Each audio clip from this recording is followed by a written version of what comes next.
Today's video explains how calculations can be done for bases. Just as strong acids will give more hydronium ions, strong bases will give more hydroxide ions. Metal hydroxides will dissociate completely in water and are considered to be strong bases. Any bases that do not dissociate completely are considered to be weak bases. Bases are listed on the acid-base table from weakest to strongest. The Ka value is listed for every acid, but no value is given to show how much the conjugate bases will react with water. For comparison, here are two base reactions with water. Sodium hydroxide is a metal hydroxide, and so it reacts quantitatively with water. The other base is a weak base, and so it does not react completely with water. When we are dealing with weak bases, we will need to use a base ionization constant. The calculations used are very similar to those used with Ka. See here how the base ionization constant can be determined by using the concentrations of the products and reactants. In this example, you are given a concentration and a pH for a base and are asked to determine the base ionization constant.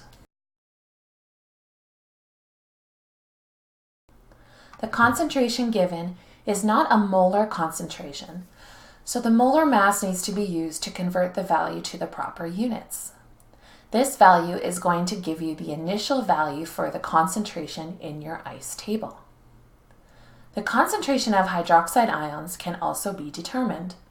In the question, you are given the pH, so subtract this value from 14 to get the pOH. Then you can solve for the concentration of hydroxide ions at equilibrium. Enter all of your known values on the ICE table and fill in the rest of the values as you can. Now that you have determined the values for each entity at equilibrium, you should be able to solve for Kb. The other type of calculation you will need to be able to perform involves determining the pOH or pH of an acid or base.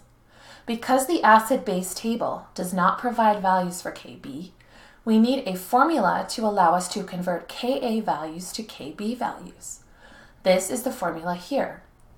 The value of Ka multiplied by Kb will give you Kw.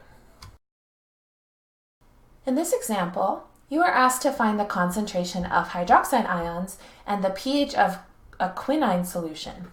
The value for Kb is given.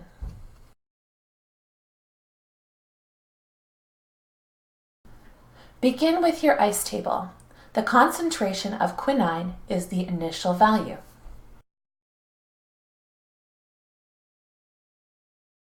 Check if you can use the assumption.